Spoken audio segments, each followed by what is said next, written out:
Well, meanwhile, each week, DC News Now speaks with doctors across the DMV about health issues that may impact us. It's called What's Going Around. And what's going around again is COVID. This is our fourth summer of the disease, but this summer there's a new variant dominating cases here in the U.S. I spoke with Dr. Mark Siegel, director of the Division of Infectious Diseases at the George Washington School of Medicine and Health Services, about the new variant and also why we're seeing a rise in COVID cases.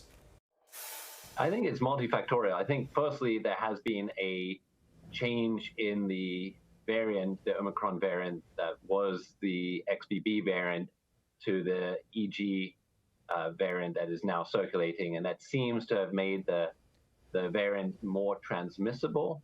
And so I think we're just seeing partly a more transmissible Omicron subvariant. I think we have probably seen a waning of community level immunity. I think, we had a significant number of people who had either developed immunity through vaccination or infection. And I think that helped keep the number of cases down over the winter months. And I think our feared surge of cases last winter didn't materialize, which was obviously very fortunate. And we were glad to see that. But I think, because of that, there was some complacency. I think a lot of people chose to not get the bivalent booster that came out last September. And because of decreasing circulated cases, I think just the immunity in the local community and nationwide has just dropped to a point that we have a more susceptible population again.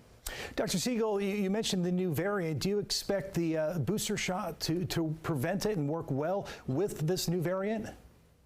That is the current suggestion from the scientists who have looked at the antibodies and their response, the neutralization activity on the variant.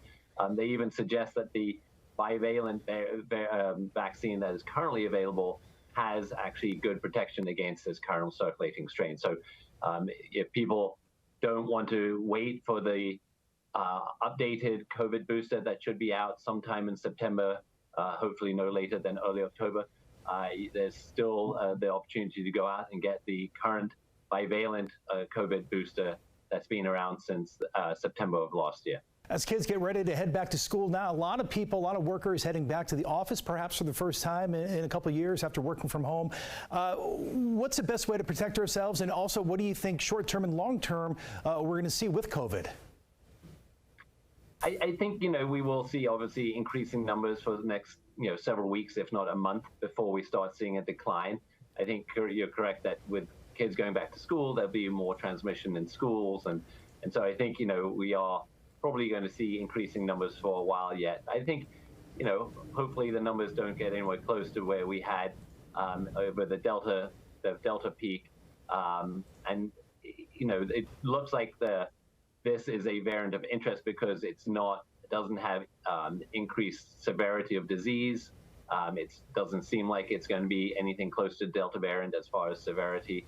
And so hopefully, even if there are increasing cases, it doesn't overburden the healthcare system, and we don't see uptake in mortality associated with it. I think, again, I think if people start considering the risk, mitigation of risk, washing hands, maybe wearing masks in large social gatherings, maybe postponing, certain social gatherings.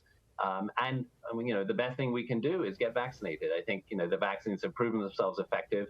And I think, I'm always an advocate of getting as many vaccinations. And I think the COVID vaccines fall into one of my recommended vaccines these days.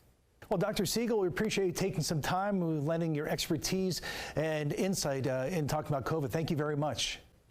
It's a pleasure.